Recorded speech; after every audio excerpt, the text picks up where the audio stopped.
Bienvenida, bienvenido a estos nuevos encuentros de los miércoles. Vamos a seguir con las indagaciones sobre testimonios de experiencias extrasensoriales o místicas que han tenido distintas personas. Y en esta ocasión vamos a volver a hablar con eh, una mujer que, además de tener experiencias desde muy temprana edad, como ya dijo anteriormente, se formó y también trató de ayudar a otras personas en esta orientación. Ella se formó en Estados Unidos en hipnosis terapéutica y desde ahí también se encontró con personas que tuvieron estas experiencias místicas inexplicables o que contrastaban con las creencias que tenían anteriormente. Y el enfoque que le dio fue de observación, de aprender más sobre este aspecto y ayudar para que cada persona, independientemente de que aquello tuviera un sentido u otro, fundamentalmente pudieran tener una ayuda para resolver situaciones personales, sociales, fundamentalmente emocionales por las que estaban pasando. Y sin más, pues ahora pasamos a la entrevista con Magali. Espero que te sea de interés y que sigamos desarrollando, ampliando nuestro conocimiento en estos temas para beneficio de todos.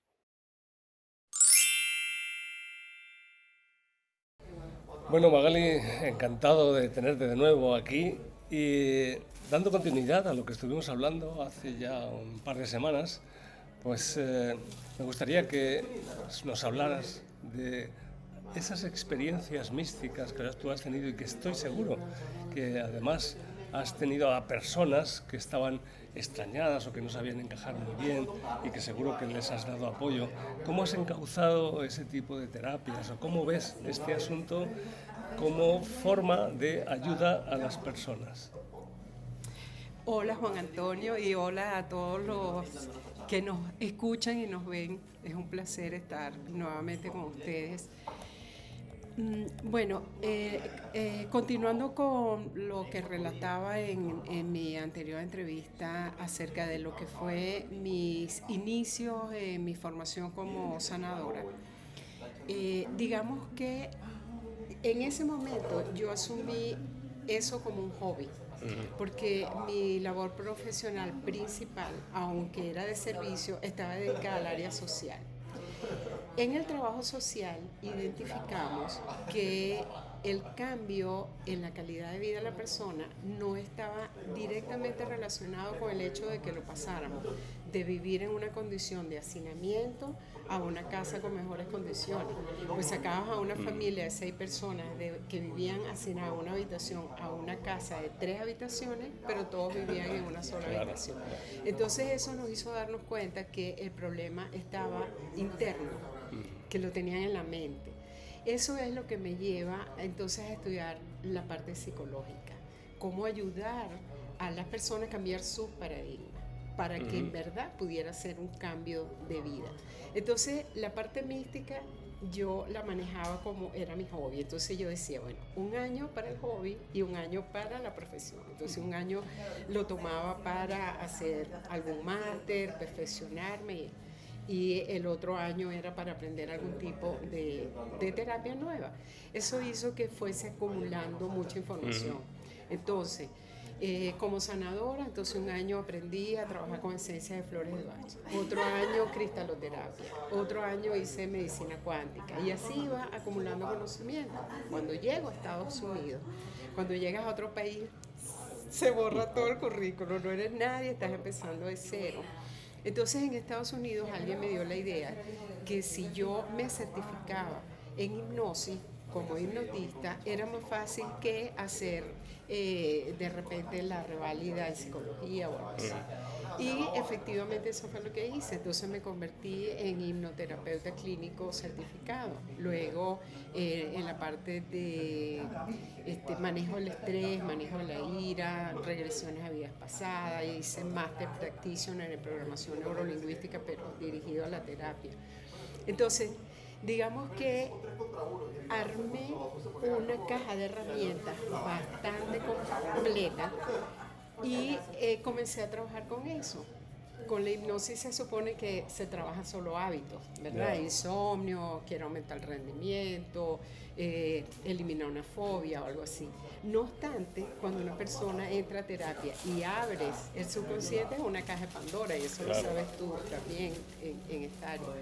Entonces, ahí, dependiendo cuál era la situación que conseguía la persona, era la herramienta que iba a utilizar. Algunas personas tienen bastante incapacidad para poder transitar por el dolor emocional, entonces usas PNL, lo disocias de la situación y haces un remarque de la memoria de manera que pueda tener un recuerdo diferente del trauma y no sentirse afectado, digamos, por el dolor. Indudablemente, pasar por este tipo de terapias llevaba a las personas, en muchos casos, a tener una experiencia mística, que para ellos era inexplicable, pero también no la podían discutir porque eran ellos quienes la habían Claro, vivido, claro. ¿ya? Y tuve casos de personas que se resistían, como, a mí tú no me vas a poder hipnotizar, ¿me entiendes? A mí no es fácil hipnotizarme, y después que vivían la experiencia que vivían, se daban cuenta que podían viajar en el tiempo a eventos del pasado y darse cuenta cómo esa parte del pasado seguía sintiendo la misma emoción que ocurrió en el momento del evento, Claro. ¿ya?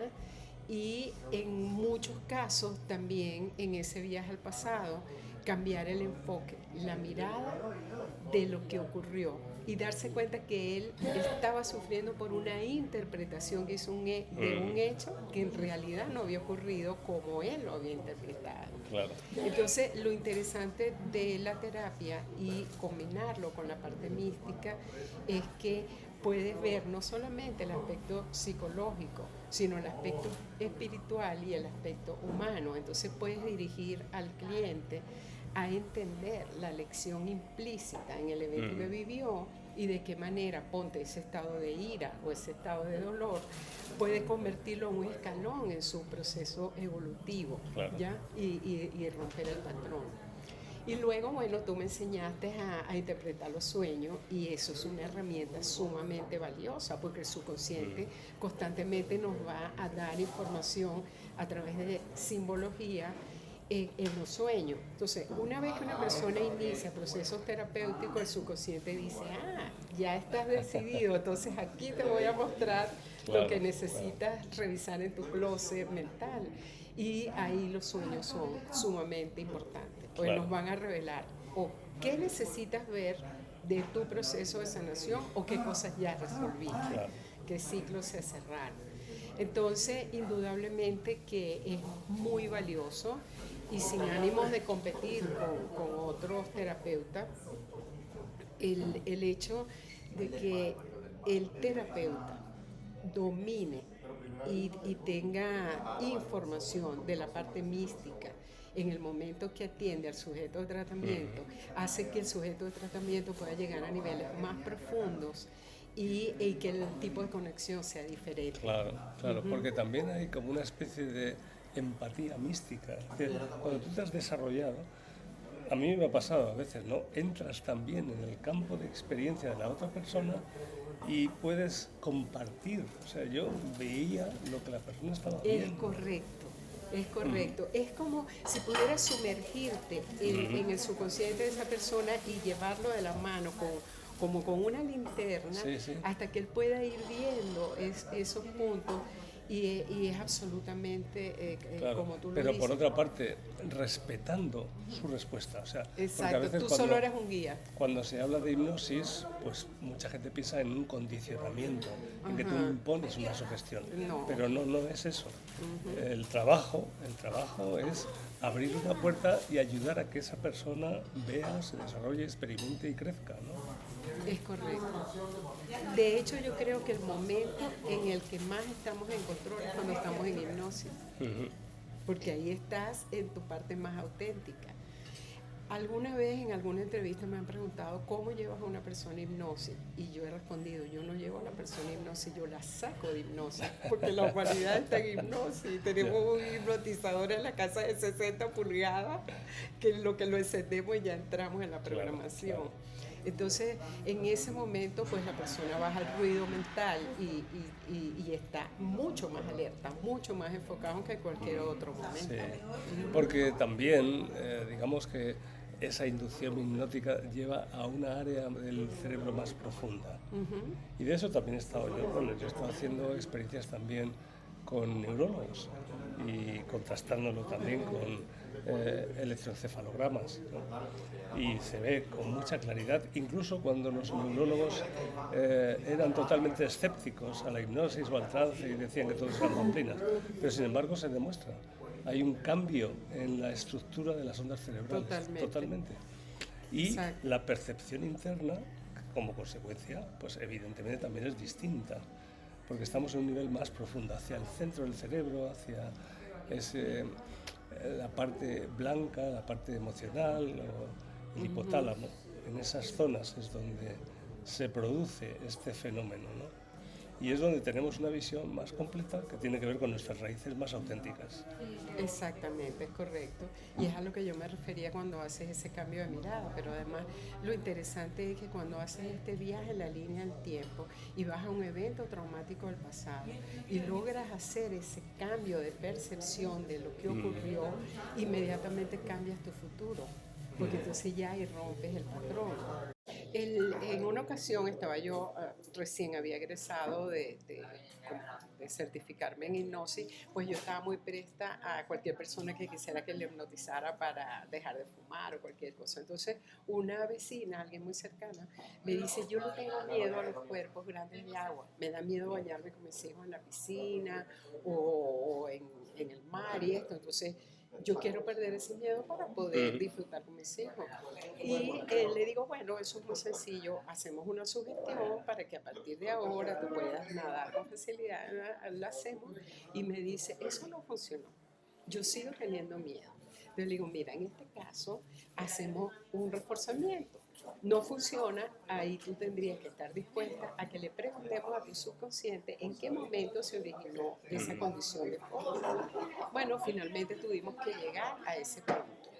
Cuando le hacemos la pregunta, entonces ella me dice, yo soy un hombre, esto es una canoa, es un lago, y me están dando golpes en la cabeza porque esto, o sea, me tienen atada de brazo y pie, estoy como en un saco y me están dando en la cabeza para que me hunda. Imagínate cuando me dice eso, porque mira, aprender hipnosis si no sabes hacer terapia es como que te enseñen a encender el auto, pero no a conducirlo, Claro, ¿ya? claro. Entonces ahí me doy cuenta de que yo no tenía recursos, como que ella se había ido a una memoria que no era de esta vida, pero yo no sabía en ese momento cómo manejarlo. Y lo que hice fue preguntarle si conocía a las personas que estaban con ella en la canoa. Y ya, porque yo había leído algo de Brian Weiss y más nada. Pero en ese momento entendí, tengo que aprender Claro. cómo hacer una regresión para que tenga un efecto terapéutico. Y cada vez que tenía un encuentro con una persona en hipnosis, sabía si necesitaba o no algún recurso para verdaderamente poder ayudar a la persona a resolver su situación. Claro. Porque casi siempre es un contrato que hace el subconsciente, es un anclaje que está relacionado con un evento X donde el subconsciente dijo, esto no es bueno para ti porque mi trabajo es cuidarte y protegerte, ¿ya? Entonces, claro, a ella no la pude ayudar mucho en el momento porque todavía no tenía las herramientas. Entonces, por eso te digo, es una caja de Pandora. En el momento que entras... Y por eso también hay que tener respeto, porque hay mucha gente que hace hipnosis o condicionamientos hipnóticos alegremente como un juego, pero hay que tener cuidado porque esa caja de Pandora puede sorprendernos. Por supuesto, Claro. O sea, puedes hacer más daño que bien si no tienes primero el nivel de conciencia adecuado de lo que tú dices, el respeto, estás entrando en la psique de otra persona, es completamente sagrado. Pero no solo eso. De hecho, aquí en España ocurrieron hace muchísimos años una serie de fenómenos en los que algunos hipnotizadores murieron a manos de sus pacientes. porque entras en un brote psicótico, como lo que llamaban una posesión diabólica. Oh, qué Y barbaridad. claro, eso puede darse, porque a veces tenemos brotes latentes. Y si Claro, alguien lo toca, porque hemos vivido una experiencia muy traumática en claro. nuestro inconsciente, aunque no tengamos conciencia, no tengamos memoria, lo ha bloqueado. Y entonces si intentamos entrar ahí sin tener cuidado, por eso hay que estar muy a la observando cómo son las respuestas de la persona, pues puede ocurrir cosas. Claro. Bueno, fíjate, en mi caso, en el entrenamiento que recibí Mm, en el estudio, lo primero que nos enseñan es cómo identificar durante la entrevista preliminar si la persona tiene alguna patología de este tipo, claro. si es esquizofrénico, si nos parece que puede ser un psicópata o algo así, y entonces cómo derivarlo. De hecho, en Estados Unidos la licencia nos permite trabajar solamente la parte de hábitos y hasta Claro, ansiedad. claro, Ya de ahí en adelante nosotros no entramos porque de ahí le corresponde al psicólogo, que es depresión en adelante. Ya cuando es una patología tiene que ir al claro, claro, psiquiatra. ¿Ves? Entonces nos enseñan algunas técnicas de cómo identificarlo. No obstante, no es fácil. Y es lo que tú dices, o sea, no sabes con qué reacción claro. te puedes encontrar. Entonces, hay muchas cosas que tienes que considerar, el pacing, la respiración del paciente, los cambios de fisionomía Y que pueda sí, presentar. los gestos inconscientes, o sea, la Ujú. expresión Claro, inconsciente del es que gesto. es muy curioso porque la persona puede ir a buscar la ayuda de un terapeuta y te expresa verbalmente qué es lo que él quiere resolver, pero cuando tú lees su lenguaje no verbal, te das cuenta que él Claro, está bajo otra situación y es otra la condición. El trabajo de uno como terapeuta es llevarlo a darse cuenta de, hasta que él mismo expresa qué es realmente lo que está buscando. claro. También hay casos de personas que se empeñan en que el trabajo de ellos es resolver la situación de su pareja o de su hijo o de su hermano y entonces esos casos no se deben atender. Claro, ¿Ves? Como claro. no, yo quiero que tú, el problema lo tienes mi hijo y tú lo tienes que atender, lo tienes que resolver. Entonces, no, porque ahí no hay un verdadero contrato de Claro, bueno, también un hay acuerdo. casos. Yo recuerdo un hombre en Bilbao que me contrató para que yo indujera, le hiciera hipnosis encubierta a su mujer para que desarrollara ciertas conductas. Y Nada ético. no, en el fondo no es que fuera malo, porque ella decía que es que la mujer no salía nunca de casa y él quería que saliera más, Que fuera un poco que más sociable. sí, sí, sí. Pero claro, la cuestión, bueno, tuve otros casos así muy peculiares, pero en todo caso siempre hay que respetar la voluntad de la persona. Puede que a ti como pareja o como amigo no te guste, pero la persona tiene derecho a vivir su vida como sea. Fíjate, hubo un caso también de un hombre en Bilbao también, que su hija vino para que yo le hiciera una hipnosis para que dejara de fumar. Fui a su casa y este hombre era un, un ingeniero que había sido un hombre brillante, tenía su empresa y tenía un tumor cerebral. Entonces el médico le había aconsejado para poder tratar el tumor que dejara de fumar. Pero él, con lágrimas en los ojos, dice, es que ya prácticamente lo único que puedo hacer es fumar, porque ni leer el periódico puedo. Entonces ahí, claro, pues yo le expliqué también a la familia, ¿no? Ese era su asidero a la Claro, vida, claro. claro, claro. Ujú. Entonces, por eso hay que tener en cuenta que todas estas herramientas deben ser para ayudar a las personas a Correcto. desarrollarse en lo mejor de sí mismos, ¿no? Pero respetando sus peculiaridades, necesidades, incluso en algún momento cosas que a nosotros nos parece que no son del todo buenas, pero que tienen un sentido. Así es. Mira, yo tuve experiencias de personas que estaban en el sillón reclinable, estaban en hipnosis, y en el momento que identificaban la razón de su situación, inmediatamente se sentaban y me decían, está todo bien, gracias, me ha ayudado, pero Sí, no puedo seguir. claro, claro. Porque enfrentar esa realidad lo sobrepasaba. Y uno como terapeuta, lo que tú dices, tiene que Claro. respetar ese límite. Por ¿Ves? eso yo desarrollé después otro proceso en el que se respeta siempre a la persona, pero se producen cambios incluso cuando la persona no revela ni quiere revelar el asunto conflictivo del que es consciente.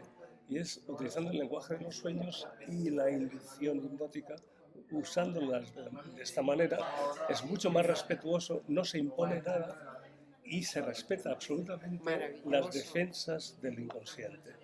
maravilloso. Claro, claro. Es que yo siempre recuerdo cuando estudié contigo la interpretación del sueño, un ejercicio que tú nos pusiste, que nos dijiste, escribe un párrafo y nos diste unas palabras Sí, sí. específicas que teníamos que usar.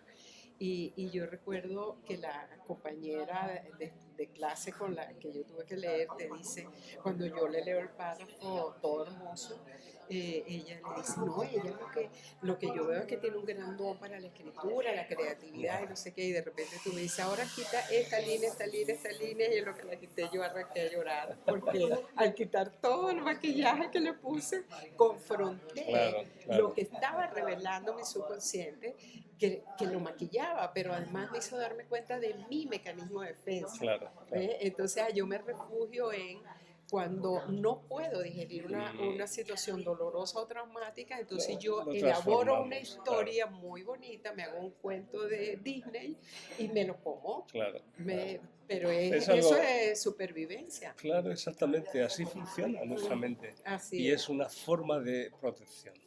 Entonces, por eso hay que respetarlo y no hay que forzar ahí. No, no, Porque cuando ha habido problemas en la hipnosis es cuando se ha forzado eso. Que tú claro. impones a una persona una sugestión y que vaya a un estado de conciencia o a un momento de regresión, lo que sea, donde no quiere entrar.